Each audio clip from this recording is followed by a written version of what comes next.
Buenas tardes nuevamente a todos. Vamos con la última sesión del día de hoy. Tenemos, en primer lugar, la ponencia de Guadalupe González. Es profesora en el Instituto de Estudios Religiosos de la Universidad de Montreal. Tiene formación en filosofía y en filología hebrea, primero en la Universidad Complutense de Madrid y luego en la New York University. Y actualmente da cursos sobre judaísmos en esa Universidad de Montreal. Desde el punto de vista de Spinoza, podemos decir que ha traducido al castellano su gramática hebrea.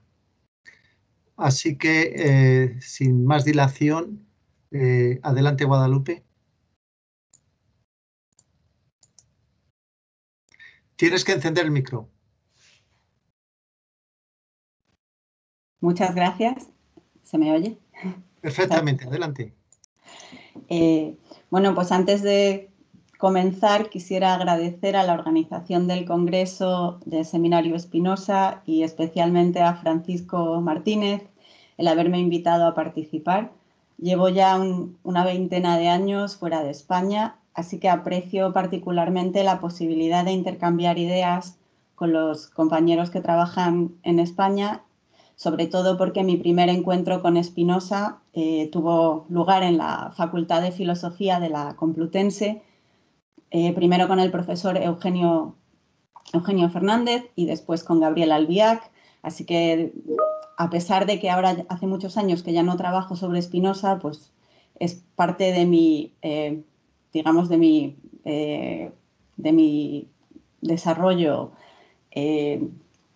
profesional y de estudios.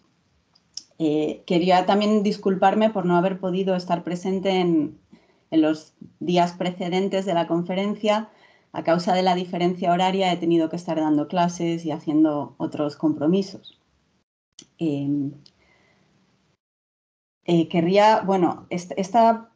Esta presentación se titula Spinoza y la Cábala, estado de la cuestión, pero realmente es un título demasiado ambicioso y después de haberlo enviado, pues me arrepentí. Pero como ya lo había enviado, más que un estado de la cuestión, debería quizá titularse como algunas notas y observaciones sobre investigaciones recientes acerca de Spinoza y esa tradición mística judía que conocemos con el nombre de Cábala.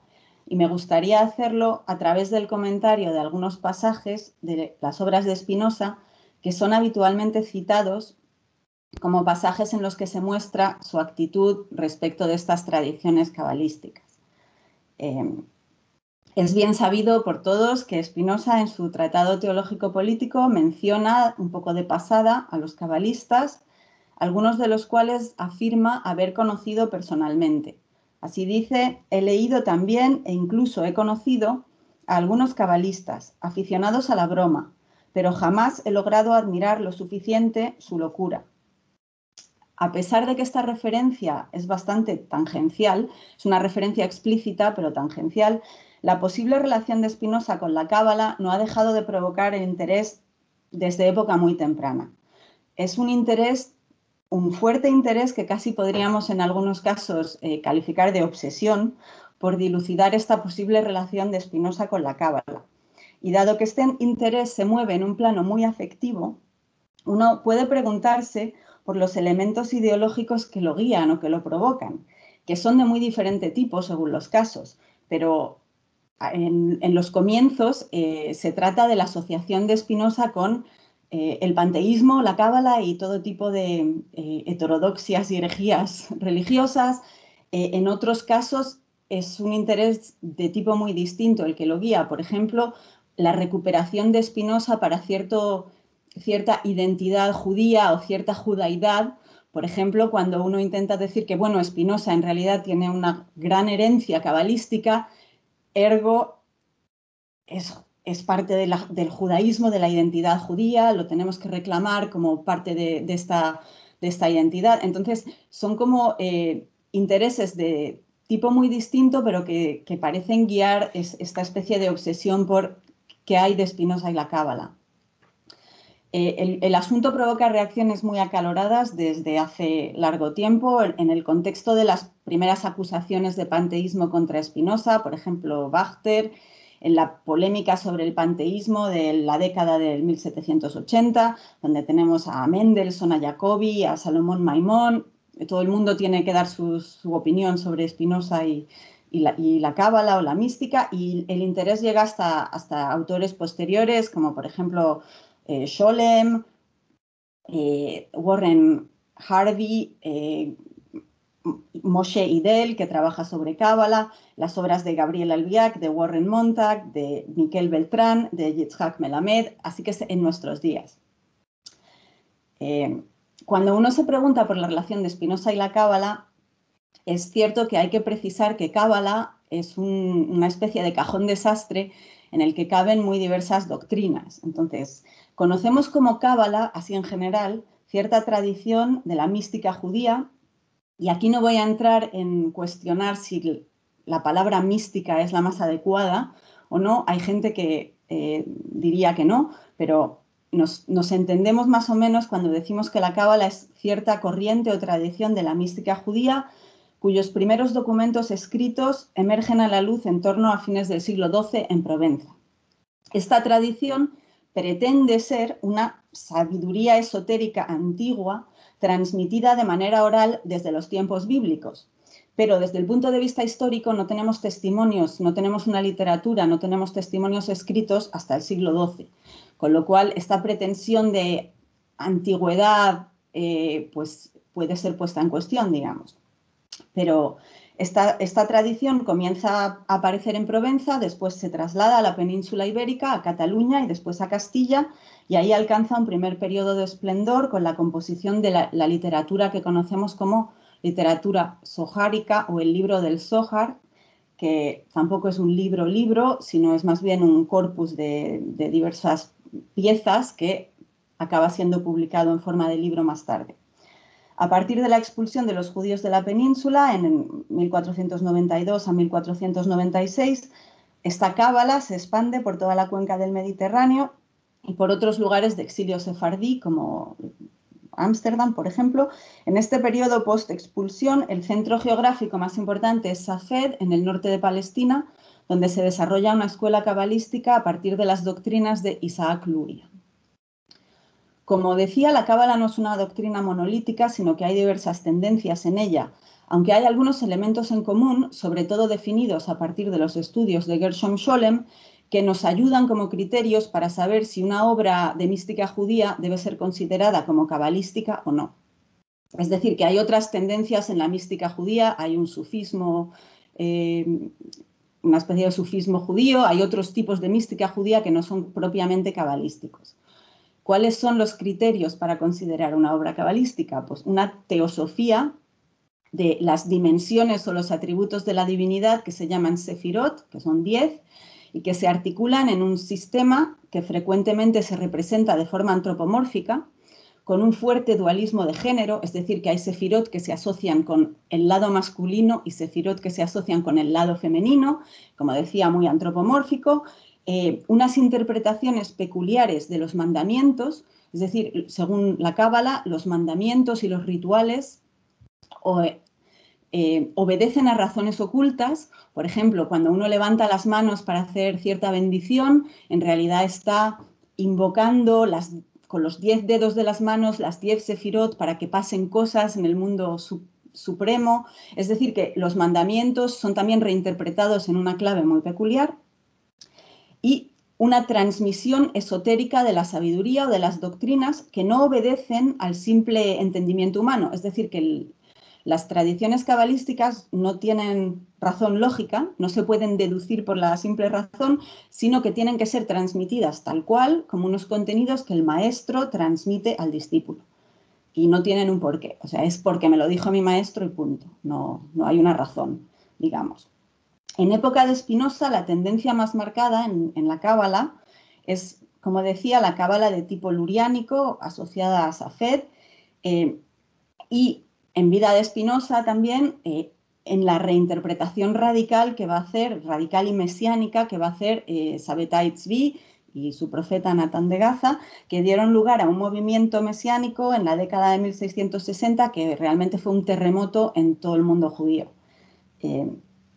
Este momento de crisis ha sido estudiado con detalle por Gabriel Albiac en la Sinagoga Vacía, así que me remito a la obra magistral porque realmente es hace un desarrollo muy en detalle de lo que ocurre en este momento de crisis. En el caso de la relación de Spinoza con la Cábala, los investigadores han señalado en particular la Cábala de Abraham Cohen de Herrera, que nace en Florencia, pero después va a trasladarse a Ámsterdam, donde muere en 1635. Es una cábala fuertemente marcada, es una cábala de tipo luriánico, pero fuertemente marcada por la adopción de la filosofía neoplatónica. Y es una cábala que por primera vez se expresa en lengua castellana. Es decir, Abraham Cohen de Herrera compone sus obras cabalísticas en castellano y Miquel Beltrán ha publicado recientemente un detallado estudio que se titula La influencia de Abraham Cohen de la cábala de Abraham Cohen de Herrera en la metafísica de Spinoza. Así que, como decía, es el autor cabalístico al que más se ha relacionado Spinoza.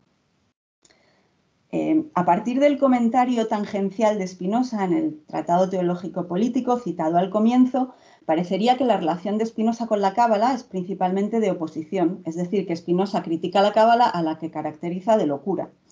A pesar de ello, frecuentemente la relación se presenta como una relación positiva o de influencia.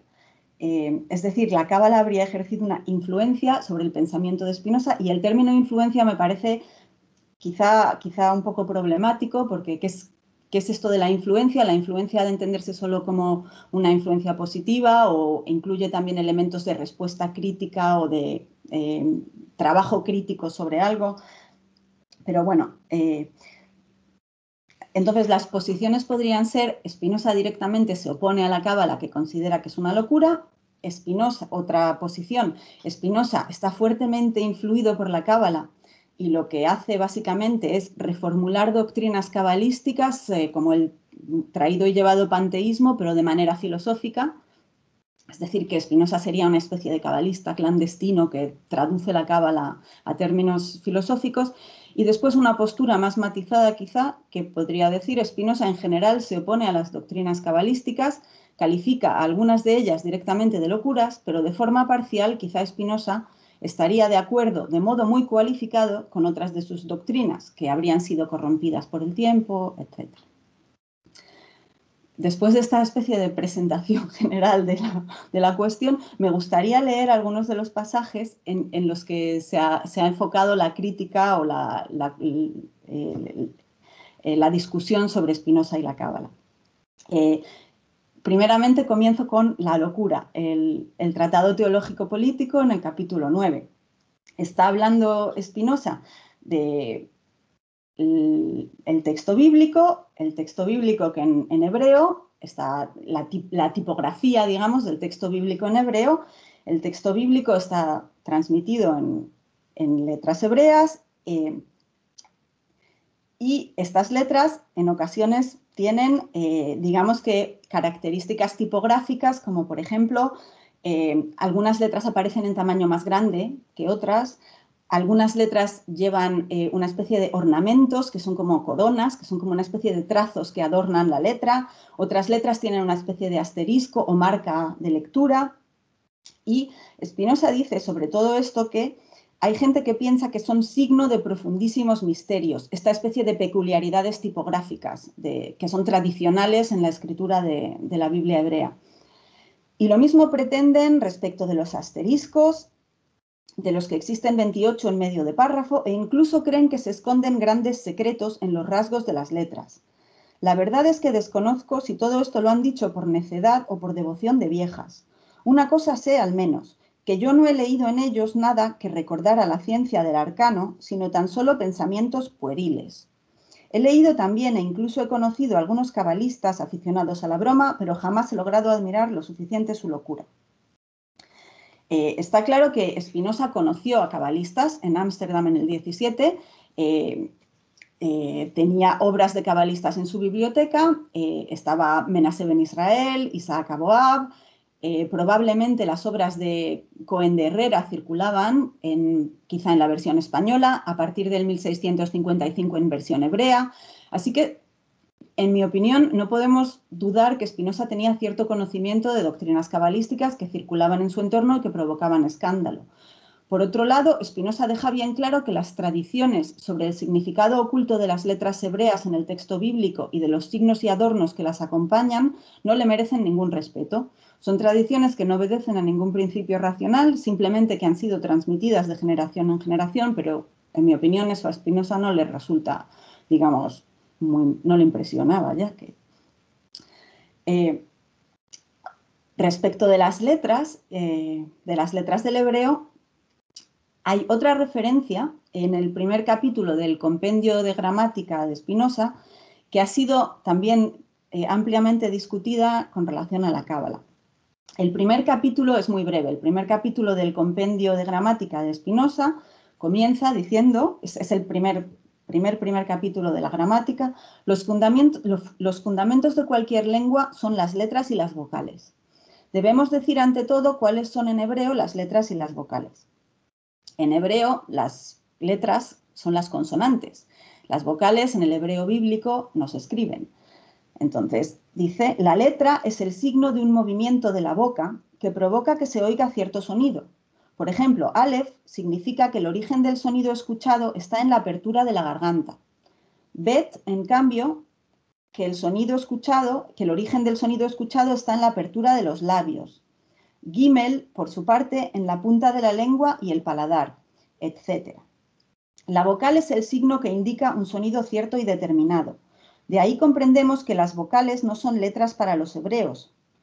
Y por esto, entre ellos, las vocales son llamadas almas de las letras y las letras sin vocales, cuerpos sin alma. En verdad, para que la diferencia entre las letras y las vocales sea más claramente comprendida, puede explicarse más convenientemente con el ejemplo de la flauta pulsada con los dedos para tocar. Las vocales y su música son el sonido de la flauta. Los agujeros pulsados por los dedos son las letras. Pero de esto ya es suficiente. Este es el pasaje al comienzo del compendio de gramática de Spinoza que ha dado mucho que hablar respecto de las posibles referencias cabalísticas de Spinoza. Según, por ejemplo, Jan Baumgarten, en un artículo que se llama Sobre algunas posibles fuentes judías del compendio de Spinoza, publicado en 2019, dice: cuando Spinoza dice la letra es el signo de un movimiento de la boca que provoca que se oiga cierto sonido, por ejemplo, Aleph en la garganta, Bet en los labios, Gimel en la lengua y el paladar, está haciendo referencia a un texto de la mística judía antigua, precabalística, un texto que no es propiamente cabalístico, pero que es muy comentado por la Cábala posteriormente, que se llama Sefer Yetzirah o Libro de la Formación. Efectivamente, el Libro de la Formación, que es un texto probablemente helenístico, divide las consonantes hebreas en 5 grupos según su órgano de articulación. O sea, que es una clasificación, digamos, como en la fonética hay letras bilabiales y palatales y todo esto, pues en este libro, que es un libro de periodo helenístico, es un libro místico, se dividen las consonantes del hebreo según el órgano de articulación. Muy bien. Es posible que Spinoza conozca el Libro de la Formación porque es una fuente muy, muy conocida y que haya adoptado este tipo, pero Spinoza, como vemos, lo hace de manera como muy breve. Simplemente dice Aleph es en la garganta, Bet es en los labios. No nos da ni siquiera toda la clasificación al completo. Pero lo que caracteriza al Libro de la Formación no es que clasifique las letras según su órgano de articulación, sino el hecho de que nos explica cómo Dios crea el mundo a través de las letras del hebreo. Es decir, que el Libro de la Formación es una especie de tesis fuerte que dice el hebreo es la lengua adámica originaria, la lengua mediante la que Dios crea el mundo y, por tanto, la lengua que, si la conocemos, podemos manipular para hacer magia, vaya, que si el mundo está hecho con el hebreo y con las letras del hebreo y nosotros sabemos los mecanismos que hay que emplear, podemos provocar efectos en la realidad modificando las letras. Entonces, a mí me parece personalmente que una cosa es que Spinoza conozca la clasificación de las letras según el órgano de articulación, según esta fuente mística, y otra muy diferente, que Spinoza suscriba estas doctrinas de que las letras del hebreo tienen propiedades ontológicas, digamos, esenciales para manipular la realidad. Es decir, que no quiere decir que Spinoza suscriba las teorías místicas del libro de la formación, el hecho de que haya podido adoptar la clasificación de las consonantes según el órgano de articulación. Pero, por ejemplo, Baumgarten se apresta a concluir que para abordar la relación, y esto es cita literal, para abordar la relación entre la letra y el sonido, Spinoza apela a la cosmogonía lingüística judía. En la continuación del pasaje, cuando Spinoza habla de que las vocales no son letras para los hebreos y que por eso las vocales son llamadas almas de las letras y las letras sin vocales son cuerpos sin alma, Spinoza parece estar citando, aunque de manera un poquito inexacta, quizá porque está citando de memoria, un dicho que se encuentra en varias obras clásicas judías que dice Hamilot kegufot veateamim keneshamot, que quiere decir las palabras son como cuerpos y las vocales son como almas. Este dicho, con variantes en versiones un poco diferentes, se encuentra en muy diversos autores. Algunos de ellos son cabalistas y otros no, son simplemente gramáticos, como por ejemplo Menachem Ben Saruk. Yehuda Levi, Abraham Ibn Ezra lo citan. Abraham Ibn Ezra, que sabemos que Spinoza lo conoce, pero también, por ejemplo, cabalistas como Yosef Gikatila o el libro del Zohar. Por lo que respecta a la comparación de las letras y el sonido con la flauta pulsada con los dedos para producir música, por ejemplo, Baumgarten también piensa que se trata de una imagen tomada en préstamo de la mística judía. Dice que, y cito, la melodía posee el poder mágico teúrgico de crear una unión con la sefirá inferior, la emanación o el atributo divino inferior, la realeza, aunque la energía desplegada remonta en la cadena del árbol sefirótico hasta llegar a los mundos superiores. La música desempeña un papel idéntico al incienso del sumo sacerdote en el templo de Jerusalén, que hace ascender a los sacerdotes hasta el pleroma. Spinoza, sin detenerse en estas concepciones teosóficas, hace de todos modos breve alusión a ellas, testimonio de la impregnación de su pensamiento en el lenguaje simbólico de las alegorías de la Cábala. Bueno, pues es muy poético, pero Spinoza no se detiene en estas concepciones teosóficas en absoluto. De hecho, es una especie de metáfora o comparación de la flauta con los dedos y los agujeros y el sonido que se hace al soplar por la flauta, que me parece una extrapolación completamente fuera de sentido, el decir, derivar, de ahí deducir que Spinoza está impregnado con el lenguaje simbólico de la Cábala. Esto sobre el pasaje de las letras y las consonantes. Paso a continuación a otro pasaje que presenta una posible referencia cabalística en la obra de Spinoza, que es el pasaje sobre autolimitación de la causa sui en uno de los apéndices, en el primer apéndice al breve tratado. Este pasaje ha sido señalado por Yitzhak Melamed, también en un artículo reciente que se titula From the Gate of Heaven to the Field of Holy Apples, Spinoza and the Kabbalah. Él señala que en el primero de los apéndices al breve tratado, que es una obra conservada en neerlandés, que es una especie considerada por algunos investigadores como un esbozo o versión preliminar de la ética, se conserva en este apéndice, es en el axioma número 6, un texto que nos explica aquello que es causa de sí mismo es imposible que se haya limitado o determinado a sí mismo. Esto es un axioma que después no se encuentra en la misma forma en la ética. Entonces, la pregunta que se hace Melamed es ¿de dónde sale por qué Spinoza tiene necesidad de explicar que la causa sui no podría haberse limitado a sí misma? ¿De dónde sale esta idea de que la causa sui querría limitarse o tendría... ¿De dónde le viene esta idea, digamos?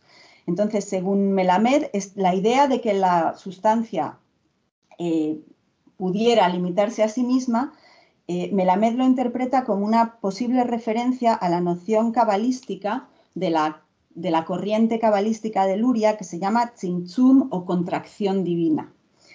Según la cábala luriánica, el infinito, concebido como absoluto o totalmente ilimitado, que se llama Ensof en la cábala, debe de algún modo contraerse para dejar lugar al mundo, para que algo pueda existir aparte de este infinito absoluto. Y a esta operación la llama tzimtzum. El término tzimtzum está presente en la literatura rabínica desde hace mucho antes de la cábala de Luria y también es utilizado por otros cabalistas. En la literatura rabínica tiene un sentido, digamos, diferente. Por ejemplo, en el Midrash, que es los comentarios, un comentario bíblico, un comentario rabínico a la Biblia, se nos dice, por ejemplo, en Midrash Tanhuma, Dios concentró su presencia, Metzamtzem Shechinato, la famosa Shechina, en el arca de la alianza. La idea expresada en este texto parece ser más bien la concentración de la presencia divina en un punto determinado que es el arca. Eso es bastante diferente del pensamiento luriánico, en el que se trata más bien del movimiento opuesto.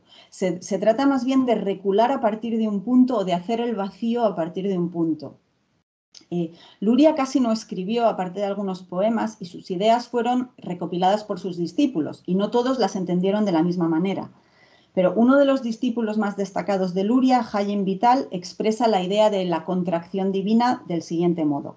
Cito: antes de la emanación de ninguna de las entidades emanadas, la luz divina empapaba completamente toda la existencia y no había ningún espacio libre, ningún vacío en absoluto. Por el contrario, todo estaba repleto de la luz indiferenciada de Ein Sof. No había ni principio ni final, sino que todo consistía en esta luz única, simple e indiferenciada, llamada Ein Sof. Cuando Ein Sof decidió crear el mundo y sacar a la existencia el mundo de las entidades emanadas, se retiró a partir de su punto central, en el centro de su luz, y esta luz retrocedió desde el centro hasta los lados, y así abrió un espacio libre, un vacío. Esta idea de tzimtzum no se deja conciliar bien con la doctrina de emanación de tipo neoplatónico, que, por ejemplo, como hemos dicho, era determinante en la cábala de Cohen de Herrera. Por esto, Cohen de Herrera reformula el tzimtzum, por así decirlo, interpretándolo de manera metafórica, no literal. Es decir, que el compromiso de Abraham Cohen de Herrera con el neoplatonismo le hace rechazar, digamos, la doctrina luriánica y dice, bueno, es metafórico. No hay que interpretarlo de manera literal, es una contracción pero metafórico. Cohen de Herrera traduce este término de tzimtzum de manera bastante acertada, creo yo, o bueno, me parece. Como él escribe en castellano, lo llama el encogimiento. Entonces dice que Dios se encoge para dejar ser al mundo. Y Abraham Cohen de Herrera dice, cito, encogiendo en sí su infinidad por el metafórico tzimtzum o encogimiento, produjo en Sof la ilimitada causa primera, finitos y limitados efectos, en finitos lugares y tiempos, y primeramente al primero y más perfecto, que en sí contiene todos los demás. Es decir, que a pesar de su compromiso con una doctrina de emanación de tipo neoplatónico, Cohen de Herrera opta por una interpretación metafórica del tzimtzum. Según Melamed, el axioma de Spinoza en el breve tratado sería una intervención en una polémica entre cabalistas sobre cómo interpretar el tzimtzum, si de manera literal con Luria y Chaim Vital o de manera metafórica con Cohen de Herrera. Se trataría de una intervención de Spinoza en una discusión bastante técnica entre cabalistas que denotaría su implicación en este entorno. No estoy completamente segura de que el término que utiliza en neerlandés en el axioma Spinoza, dice bepalen, sea equivalente al tzimtzum o encogimiento. Puede ser también delimitar o determinar, pero yo no conozco bien la lengua neerlandesa. Es posible que el axioma de Spinoza esté respondiendo a la idea de la contracción divina, pero en cualquier caso es una idea que Spinoza rechaza, tanto en la vertiente literal como en la metafórica. Es decir, dice, no tiene sentido que la causa sui o la sustancia se encoja o se delimite. Así que lo rechaza. Hay otro pasaje que es aducido con frecuencia y es el pasaje que habla de tradición, algunas antiguas tradiciones de los hebreos en la carta de Spinoza a Oldenburg de 1675, perdón. Es la carta 73. En su intercambio epistolar con Oldenburg, secretario de la Royal Society de Londres, Oldenburg pregunta a Spinoza, le pide clarificaciones sobre los asuntos tratados en el teológico político que habían provocado revuelo y escándalo, entre ellos la identificación o la supuesta identificación entre Dios y naturaleza. Entonces Spinoza, en respuesta a esto, escribe: respecto a la cuestión de Dios y la naturaleza, sostengo una opinión muy distinta de aquella que suelen defender los modernos cristianos. Afirmo, en efecto, que Dios es causa inmanente, como se dice, de todas las cosas y no transitiva. Aún más, que todas las cosas están en Dios y se mueven en Dios, lo afirmo yo con Pablo y quizá también, aunque de otro modo, con todos los antiguos filósofos e incluso me atrevería a decir con algunos de los antiguos hebreos, en cuanto se puede colegir de algunas tradiciones antiguas, pese a sus adulteraciones sin número. No obstante, cuando algunos piensan que el TTP se basa en que Dios y la naturaleza, por la cual entienden cierta masa o materia corpórea, son una y la misma cosa, están totalmente equivocados. Teniendo en cuenta que el significado más directo e inmediato de la palabra hebrea Kabbalah es tradición, es posible interpretar este pasaje como afirmando el acuerdo de Spinoza con algunas de las tradiciones cabalísticas, no con todas, y además han sido muy adulteradas. He visto la mano. Vale. La cuestión que está aquí en juego es la cuestión del panteísmo o panenteísmo y su posible filiación cabalística. Digamos que en la Cábala es posible también encontrar corrientes que se prestan a una lectura más panteística que otras, digamos, más panteísta que otras, con estas doctrinas de la presencia divina en el mundo. Pero en cualquier caso, la doctrina de la presencia divina en el mundo, o Shejinah en la Kabbalah, no se puede disociar del resto del sistema teosófico que la acompaña y que presupone un Dios trascendente y una estructura jerárquica y descendente de sefirot, emanaciones, atributos o como los queramos llamar, estructura que es concebida de modo antropomórfico y sexuado. La última de las emanaciones es el aspecto divino que está presente en el mundo, pero esta estructura jerárquica vertical cargada de simbolismo antropomórfico y sexual está, en mi opinión, muy lejos de la concepción espinosista de Deus sive natura, como quiera que la queramos comprender.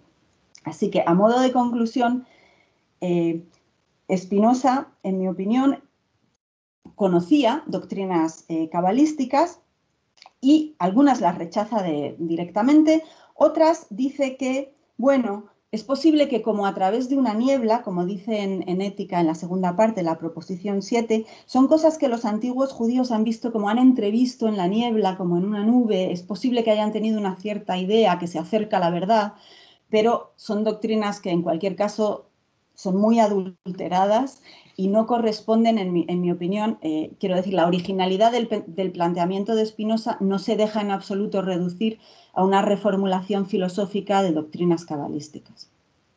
Hay elementos claves en la cábala, como el hecho de reposar totalmente en la transmisión de contenidos de conocimiento sin tener en cuenta su racionalidad, la afirmación de la trascendencia, la jerarquía y la verticalidad, que me parecen completamente ajenos al pensamiento espinosista. Muy bien, muchas gracias, Guadalupe. Pasamos ahora al segundo ponente. Realmente no lo tengo que presentar. Francisco José Martínez es profesor en la UNED. Ha sido miembro fundador del Seminario Spinoza. Tiene un montonazo de publicaciones sobre Spinoza, 15 o 20. Tiene 2 libros. Ha dirigido diversas tesis también sobre Spinoza. Y ahora mismo es el presidente del Seminario Spinoza. Y el tema del que nos va a hablar es una lectura evolutiva y relacional de la racionalidad spinosiana.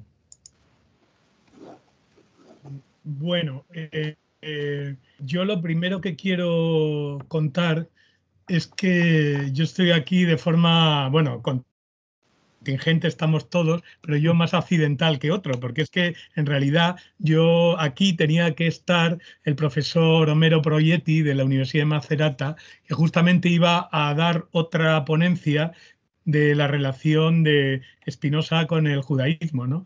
Llamada Uriel da Costa y la polémica anticaraíta de Yehuda Halevi. Entonces, que claro, eso hubiera quedado muy completo, pero el profesor Homero Proietti, con el cual tenemos muy buena relación, pues ha tenido unos problemas familiares y tal y no ha podido venir, ¿no? Entonces, digamos, yo me he metido un poco, pero que en realidad no, o sea, que estoy de intruso. Pero aproveché una cosa que hice y que llegué tarde y que además puede ser interesante para también, como esto es traducciones y lecturas, pues había una lectura que puede ser, en fin, relativamente original, o al menos para analizarla, de un profesor que además ahora es importante porque es uno, o si no, prácticamente el promotor de esta nueva revista en la cual estamos intentando colaborar, ¿no? Que es el profesor Andrea Sangiacomo, que acaba de publicar un libro que se llama algo así como Spinoza sobre la razón, pasiones y el supremo bien, el bien supremo. Bien, entonces yo me voy a limitar simplemente a hacer una breve glosa de algunas de las teorías de San Giacomo, porque me parecen interesantes, ¿no? Para ver, además son hipótesis que no hemos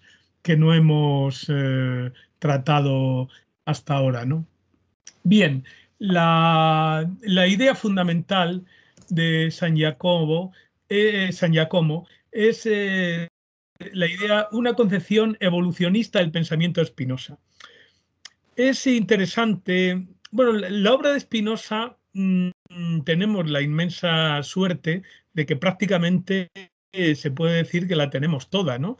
Bueno, hombre, eso nunca se puede decir del todo porque siempre puede salir alguna cosa, pero vamos, comparado con gente inagotable como puede ser Leibniz o puede ser Husserl, que es imposible decir que se tiene porque siempre sale algo, hombre, Spinoza está relativamente acotado, ¿no? Las obras últimas, la edición de las obras póstumas, luego la traducción al holandés, la recuperación del corto tratado, la recuperación del compendio de gramática, en fin, da las cartas, es decir, da una especie de corpus, y entonces bastante cerrado, ¿no? Entonces suele considerarse ese corpus como un corpus pues prácticamente dado de golpe, ¿no?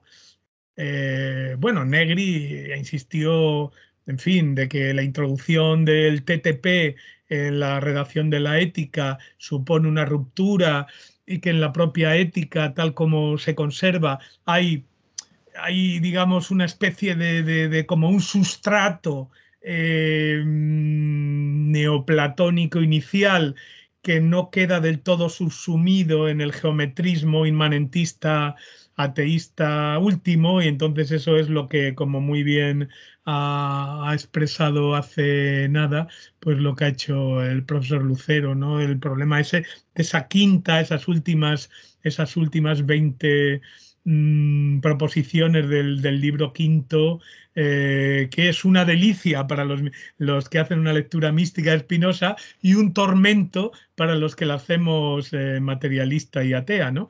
Entonces, pero, en fin, ahí hay Negri fue uno de los, bueno, no uno de los primeros, pero uno de los que puso acento en esto, ¿no? De que, bueno, de que había una cierta evolución en Spinoza. Bien, San Giacomo lo hace completamente, o sea, lo hace claro, ¿no? Él dice que, además, los primeros escritos, entendiendo por primeros hasta el TTP, ¿no? O sea, básicamente el Tratado de la Reforma del Entendimiento y el corto tratado, pues que son unos tratados en los cuales Spinoza defiende una idea de una especie él habla de la autosuficiencia de la razón humana, ¿no? Una especie de intelectualismo, en ese sentido tendría conexiones con el estoicismo por un lado, con el neoplatonismo por otro, ¿no?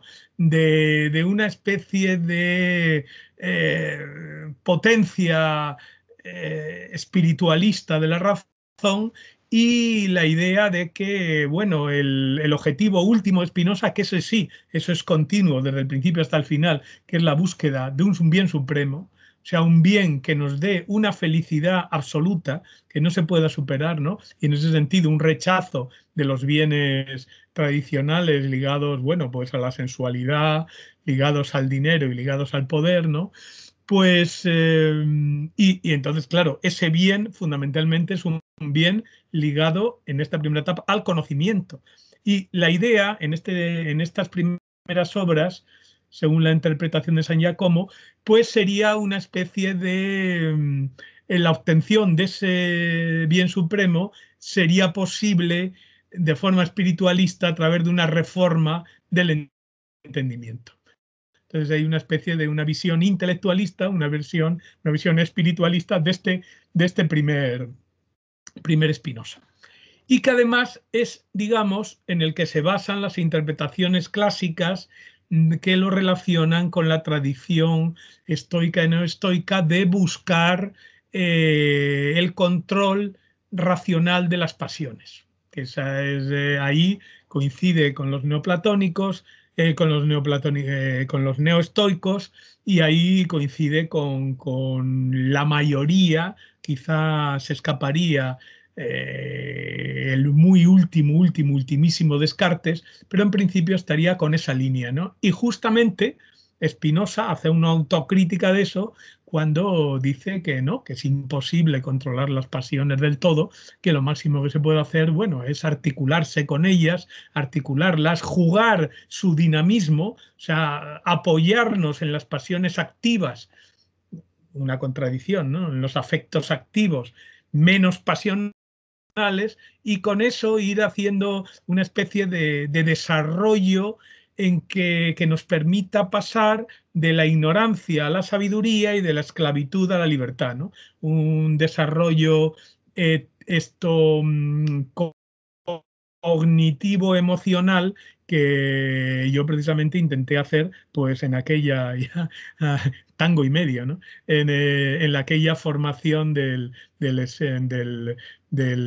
Seminario Spinoza en el año 90 en el congreso aquel seminal de Almagro, ¿no? Es decir, esta idea de el objetivo de Spinoza es como el de los estoicos, incluso el de Descartes, la liberación por el conocimiento y la potencia de la razón, del entendimiento, para dominar a las pasiones. Esa es la línea. Y ahí se contrapone a luego la teoría de la libertad que aparece en los escritos políticos. Entonces ahí la típica contradicción entre los metafísico-epistemológicos misticistas que potencian una línea spinosiana rechazando la otra, o bien los que retoman solo la tradición, digamos, política, sin rompiendo con la tradición esta ontológica epistemológica. La genialidad también hay de Negri de decir que no, que justamente poner el hincapié en la noción intrínsecamente política de la ontología spinosiana, y al mismo tiempo de que la dimensión de la epistemología y de la ontología spinosiana tiene una dimensión antropológica, ética y política ineliminable. Es decir, que la sabiduría alcanzable por el individuo no es contraria ni independiente de y que supone la libertad, claro, de la libertad política. Es decir, que la libertad política, frente a la tradición neoestoica, exige unos condicionamientos de corte republicano, incluso protodemocráticos, que es lo que él intentó desarrollar al final, sobre todo en el tratado político, y que quedó interrumpido por su muerte, ¿no? Es decir, ahí Negri retoma las dos tradiciones, ¿no? Bueno, pues San Giacomo se coloca ahí también, ¿no? Él dice que las obras a partir del TTP suponen una especie de ruptura, de rechazo de esta autosuficiencia en la razón humana, esta autosuficiencia epistémica, como él la denomina, y dice que hace falta unas condiciones políticas para llegar a la libertad y al supremo bien. Es decir, que la política en Spinoza no es algo añadido o una especie de cosa superflua o una consecuencia de la obra, sino al contrario, una exigencia de la obra para obtener el objetivo final, que es el supremo bien, que en última instancia el supremo bien es el conocimiento y el amor a Dios, es decir, al conjunto de la realidad, y al mismo tiempo ese conocimiento y ese amor se deriva de o produce las dos cosas en una relación que podríamos llamar cuasi dialéctica, supone la asunción de nuestra posición en ese ordenamiento cósmico, ¿no? Entonces yo creo que ahí, en ese sentido, hay otra digamos, reordenación de la obra spinosiana y una articulación de la dimensión ontológica con la dimensión política. La libertad, entonces, aparece como requisito, o sea, en la libertad política aparece como requisito la libertad individual. Y esto, o sea, esta es la primera tesis del libro, la concepción evolucionista del pensamiento de Spinoza, y ligado a esto viene la otra hipótesis fundamental, que es la que he denominado ahí más o menos como una concepción cooperativa y relacional de la racionalidad. O sea, el romper con la autosuficiente epistémica hace que ya la racionalidad no sea algo que pueda desarrollar el individuo, el solito, digamos, en una relación con su propia razón. Es decir, al contrario, la racionalidad y la libertad producto de esa racionalidad exige la interacción, la relación con el conjunto de la realidad y especialmente con ese conjunto de la realidad específico que son los otros seres humanos. Es decir, la razón no es algo que pueda desarrollar uno, como se puede hacer en alguna lectura apresurada y excesivamente cartesiana del TRE, del Tratado de la Reforma del Entendimiento, de pensar que podemos deducir de la idea innata de Dios nuestra libertad y su conocimiento, que consiste en nuestro bien. Es decir, que habría una especie como de desarrollo inmanente a la propia mente de cada individuo. Entonces el sabio sería el que es capaz de, a partir de la idea global de Dios, de la idea innata de Dios, pues desarrollar y llegar a su conocimiento, a su amor, y por lo tanto a la felicidad suprema. Bien, para el Spinoza, a partir del TTP y por supuesto en la ética y por supuesto la conclusión de la obra, ¿no? El broche inacabado del TP, del tratado político, eso es imposible.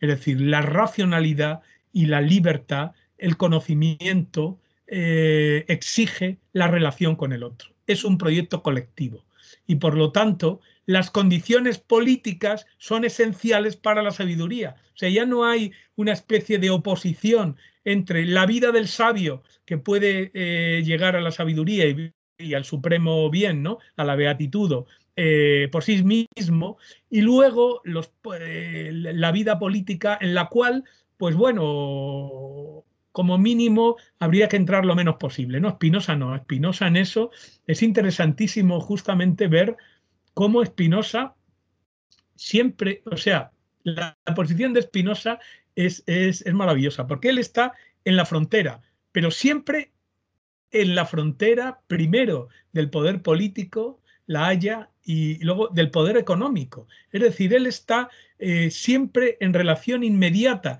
con el poder, ¿no? Él se mantiene teóricamente, o sea, hay una lectura inmediata que dice, bueno, en la línea de los colegiantes, las sectas que vivían separados, intentaban conseguir una especie mediante la lectura directa de la Biblia, desarrollar una ética de amigos, así en línea epicúrea, pero aparte de la política, no, Spinoza está en el centro de la política con su relación con los hermanos David con los hermanos de la Cour y está completamente metido en la vida política. Es decir, aunque él estaba en el margen, en el pueblo, pero al mismo tiempo siempre relacionado, ¿no? Entonces es importante esta idea de la importancia de que no hay una contraposición entre la libertad del sabio autónoma y autónomo y la libertad política, que sería una libertad de segunda clase. La libertad política es una condición para obtener la libertad para todos. Y además, claro, eso exige también la idea de que la lucha por la democracia es la lucha también por la libertad y por la sabiduría. Y ahí viene esa especie también del realismo optimista, utópico, le he llamado yo alguna vez también de forma anacrónica, de Spinoza. O sea, por un lado, él no está de acuerdo en absoluto con los neoestoicos y con Spinoza de que sea posible controlar las pasiones.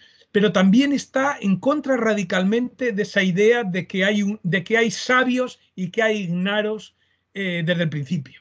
Es decir, que hay como la clase humana, el género humano se divide en dos clases, los escasos sabios y la mayoría de los ignaros. No, Spinoza, y ese es su utopismo, su republicanismo y su democratismo, dice, todo hombre puede llegar a ser sabio, todo hombre puede llegar al tercer género de conocimiento. Ahora bien, ese sería la utopía democrática. Ahora bien, el realismo. Por desgracia, en las condiciones en las que vivimos la inmensa mayoría de los hombres, eso es, bueno, la tan manida frase última, es tan excelso como raro. Pero en principio, aunque sea raro, está abierto a todos. O sea, hay un rechazo absoluto del elitismo neoestoico. Y claro, eso también supone una especie de realismo, de adecuación a nuestra realidad, ¿no? O sea, todos los hombres, hasta los más sabios, vivimos en el imaginario, vivimos en el primer género de conocimiento. Ahí vivimos normalmente. Un paralelismo lo he aludido alguna vez con Gramsci, ¿no? Todos somos ideológicos. No hay. Lo que pasa es que todos también tenemos la oportunidad en algunas ocasiones de dejar de ser ideológicos y ser científicos. Absolutamente igual lo que dice Spinoza. Todo hombre vivimos normalmente la inmensa mayoría de nuestro tiempo y la inmensa mayoría de las personas en lo imaginario. Ahora bien, llegamos al segundo género y ahí vivimos en otro momento, claro. Y eso llega a mucha gente. Hay muchísima gente que utiliza la razón, utiliza las nociones comunes, ¿no? Por de pronto todos los que utilizamos aparatos tecnológicos estamos utilizando, digamos, como razón coagulada en objetos, ¿no? Es decir, que ahí hay una especie de racionalidad tecnológica común en la cual todos los individuos que tienen una tecnología medianamente desarrollada o incluso aunque sea sin desarrollar, están en el segundo género. Y luego todos también tenemos la oportunidad de llegar al tercer género, porque ese tercer género no es una cosa esotérica, ese tercer género lo experimenta todo el mundo a través de la poesía, a través del amor, a través de la religión, a través de la mística.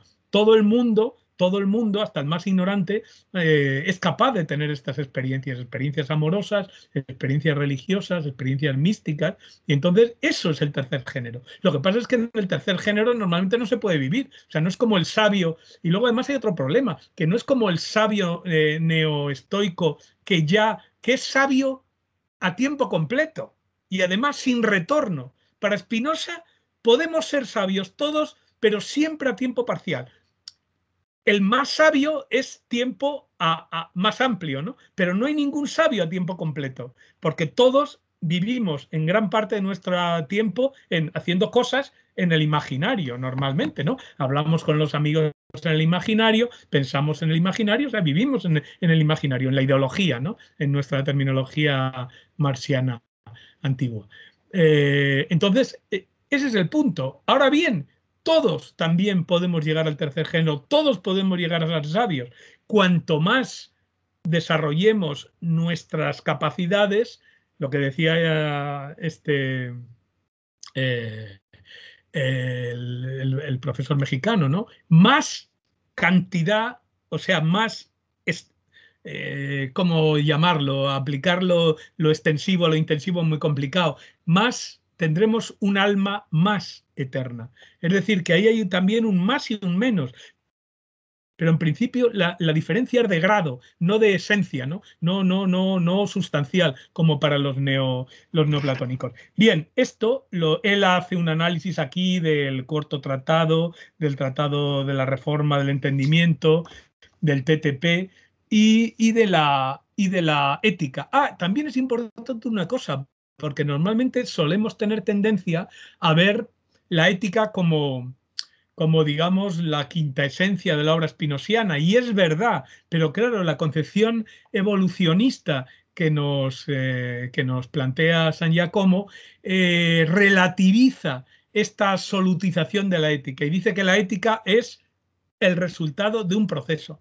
O sea, no es algo en sí mismo concluido, sino que es el resultado de un proceso. Y en ese sentido mantiene elementos, ya hemos visto algunos trozos ahí en el libro 5, ¿no? Y por ahí por el libro 2, alguno en el libro 1, ¿no? De antiguos, o sea, de la primera época, pero al mismo tiempo se proyecta hacia el TP y hacia el final, ¿no? Es decir, ahí esa lectura, bueno, la lectura que explica desde el punto de vista político Negri, ¿no? La idea del paso de ese armonismo neoplatónico en última instancia, muy ligado a los mercaderes que eran los amigos de Spinoza, y luego la idea republicana, radical, atea, protocomunista, que rompe ese armonismo neoplatónico, emanatista e introduce esa dialéctica subversiva, ¿no? En ese sentido, hay una... bueno, esto también supone, claro, la ruptura de la autosuficiencia epistémica supone empezar a reconocer, sobre todo a partir del TTP, la importancia de las pasiones. Ya las pasiones no aparecen como en los neoestoicos, incluso en la mayoría de Descartes, como algo a combatir, sino al contrario. Hay una especie de análisis, de clasificación de las pasiones y de estructuración de las pasiones según su mayor o menor capacidad para desarrollar actividad y, por lo tanto, iniciar un círculo virtuoso que permita que una pasión activa genere conocimiento que desarrolle el aspecto más activo de la pasión, y entonces esa pasión vaya perdiendo, digamos, carácter pasivo y se vaya convirtiendo en afectos activos. Entonces ya esto supone también una reevaluación de las pasiones, como hizo de forma magistral, entre otros, pues también nuestra querida amiga Pilar Benito, ¿no?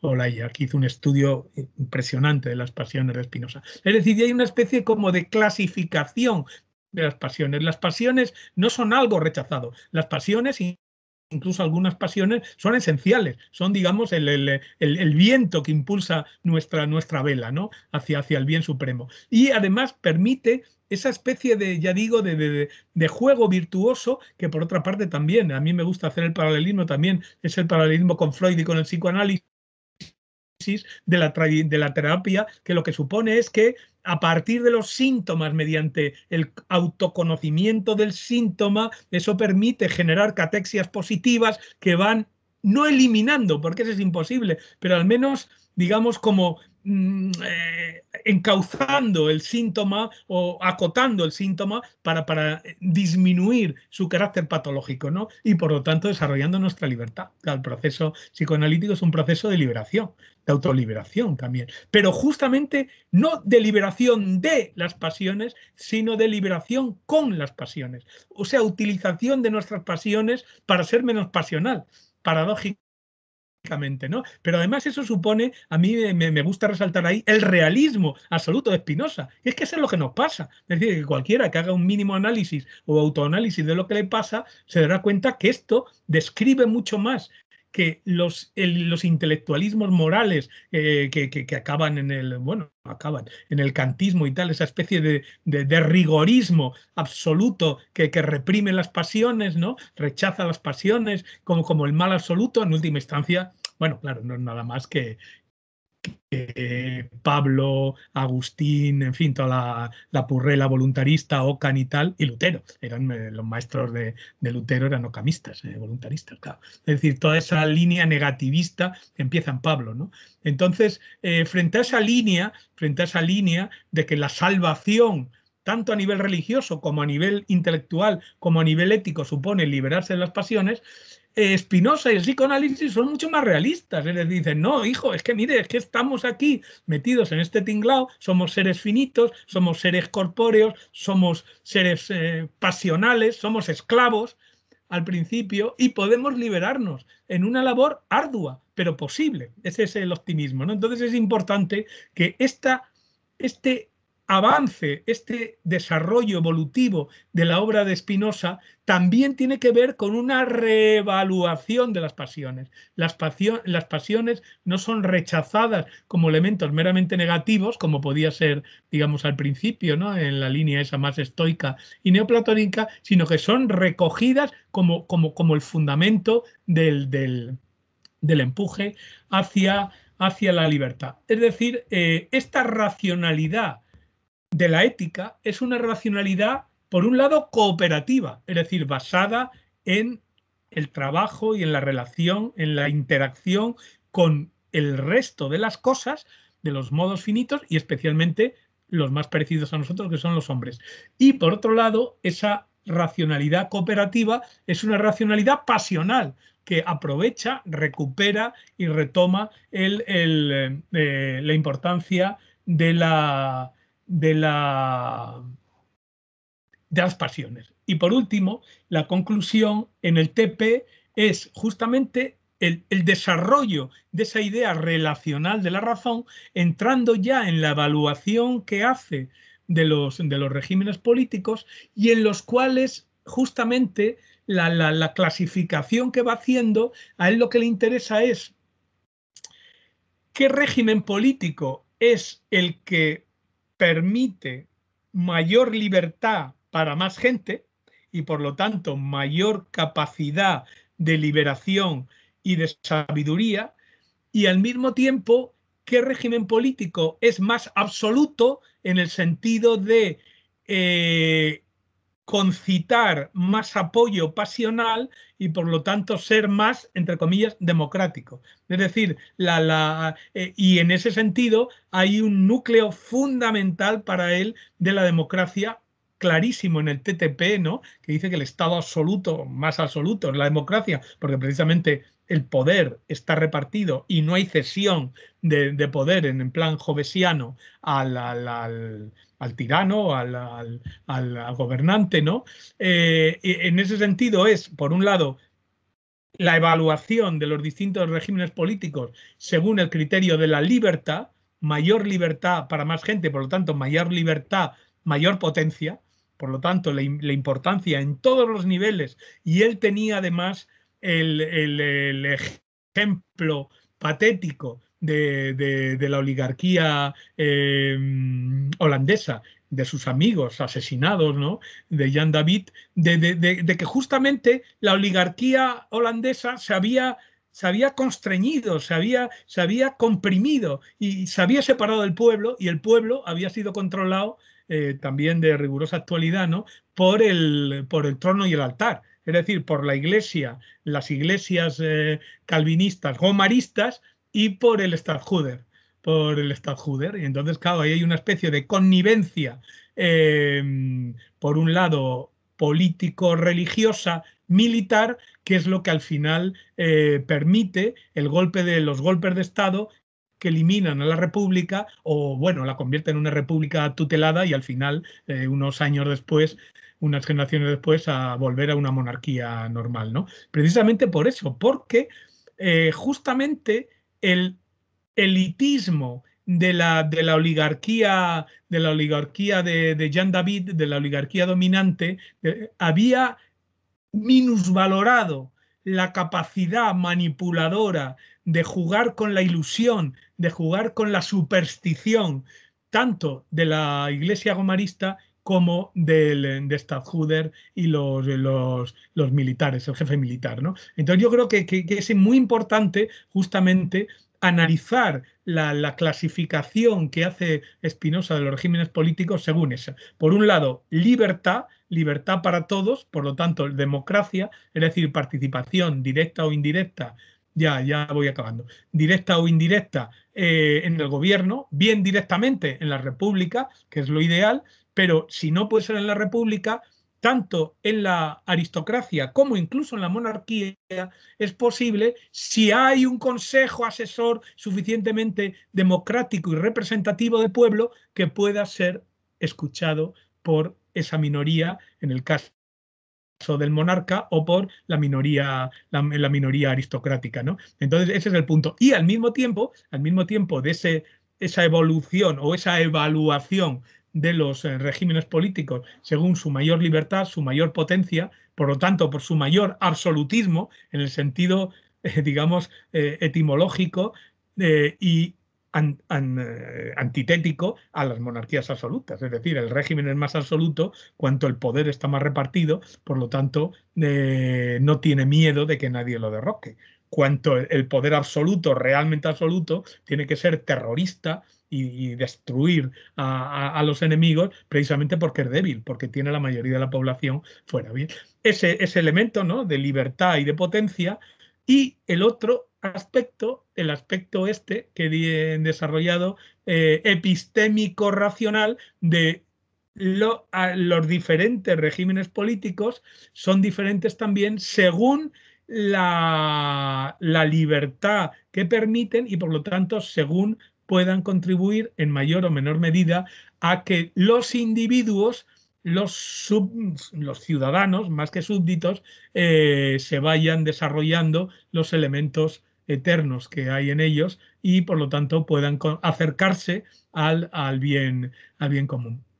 Bueno, al bien común, al bien supremo, que puede ser común, no solamente para algunos elitistas. Bien, yo creo que ya con esto acabo. Estas dos hipótesis de San Giacomo, yo creo que son acertadas, él las justifica muy detalladamente y, por lo tanto, yo creo que se puede recuperar esta idea de una racionalidad evolutiva y una racionalidad cooperativa en Spinoza. Y bueno, siempre que se habla de un libro, pues se recomienda pues que nos acerquemos a él, lo leamos y discutamos con él, ¿no? La única crítica que él mismo se hace, pero que es evidente, es que es una lectura demasiado internalista.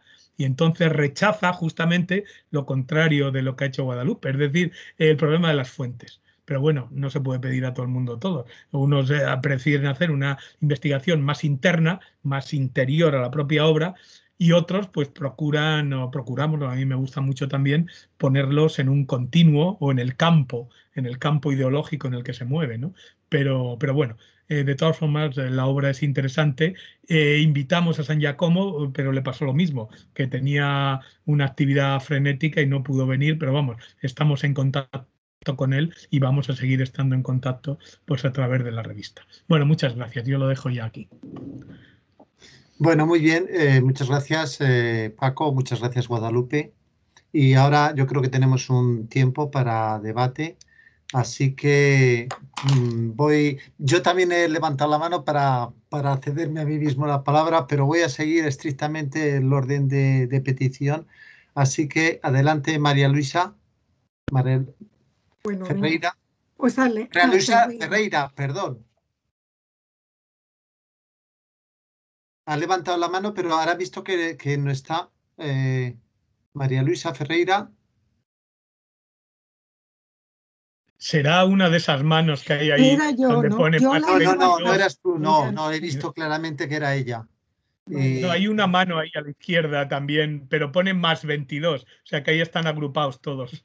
Bueno, vale, de todas maneras, si luego quieres intervenir, pues ya lo tengo en cuenta, por si ahora tienes algún problema técnico que se te ha ido la conexión. Y entonces paso al siguiente, que era Juan Domingo. Adelante. Yo quería intervenir. Ah, pues adelante, adelante. Sí, ¿puedo? Ahora ha entrado. Sí, claro, perfectamente. Sí. Adelante. Muchas gracias por tu magnífica ponencia.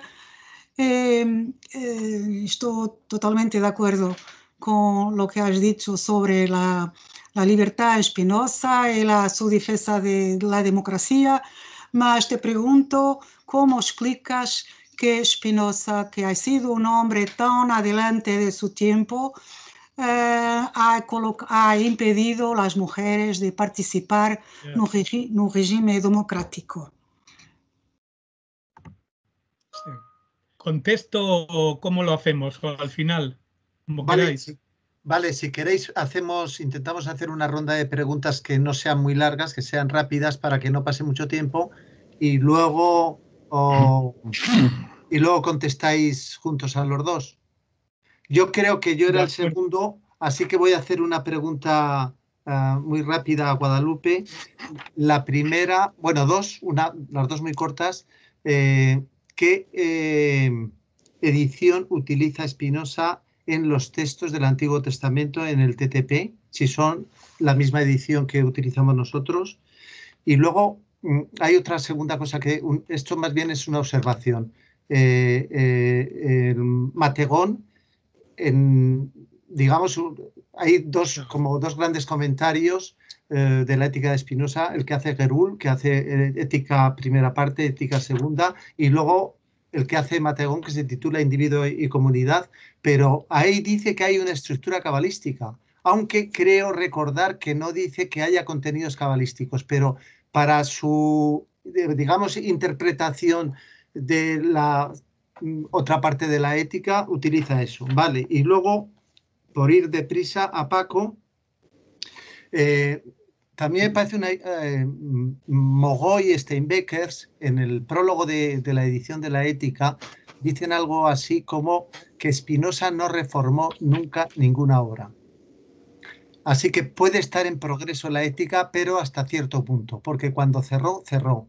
Había errores, como se detecta ahora en la edición vaticana, pero Spinoza no los corrigió y seguro que puede que los conociera. Podríamos pensar también que cambió el concepto de contrato social que está en el TTP y no aparece en el TP, el concepto de multitud y de vulgo, pero no lo toca. Es una cosa muy curiosa. El concepto de idea adecuada, yo creo que es el que hace que se quede incompleto el de Intellectus Emendationes, pero él podía haber reformado el de Intellectus Emendationes y no lo tocó nunca, ¿no? Bueno, creo que esa es una idea importante. Y la segunda cosa como matización también es que creo que hay, Paco, me parece que hay una irreductible dimensión individual. No basta la salvación social en Spinoza, sino la última parte de la ética, solución. Y que no todo el mundo es capaz, yo creo. Esta idea de Spinoza de que Dios crea todo lo que puede pensar un entendimiento infinito, todo, desde lo más bajo hasta lo más alto, yo creo que indica que no debemos reírnos, ni menospreciar, ni detestar a los que no pueden. Quizá a lo mejor todos puedan llegar a la religión universal. Eso parece que en el TTP por lo menos lo deja caer, pero no todo el mundo puede llegar a la filosofía. Y yo creo que esas dos cosas también son importantes decirlas, o por lo menos quisiera saber tu comentario. Bueno, seguimos con el orden. Juan Domingo.